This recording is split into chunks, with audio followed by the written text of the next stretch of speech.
ಸಾಮಾನ್ಯವಾಗಿ ಮಕ್ಕಳು ಹಾಗೂ ಗರ್ಭಿಣಿಯರು ಎಲ್ಲಾ ತರಹದ ಜ್ಯೂಸನ್ನ ಕುಡಿತಾರೆ. ಆದ್ರೆ ಕೆಲವೊಂದು ಜ್ಯೂಸನ್ನ ಕುಡಿದ್ರೆ ನೀವು ಆರೋಗ್ಯ ಸಮಸ್ಯೆಗೆ ಗುರಿಯಾಗ್ತೀರಾ.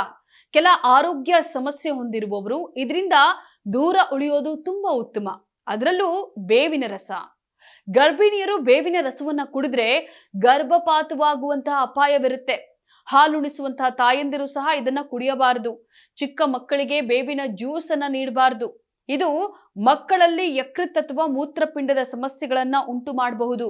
ನೀವು ಯಾವುದಾದ್ರೂ ಶಸ್ತ್ರಚಿಕಿತ್ಸೆಗೆ ಒಳಗಾಗುವರಾಗಿದ್ರೆ ಬೇವಿನ ಜ್ಯೂಸ್ ಕುಡಿಯೋದನ್ನ 2 ವಾರಗಳಿಗೂ ಮುನ್ನವೇ ನಿಲ್ಲಿಸಬೇಕು.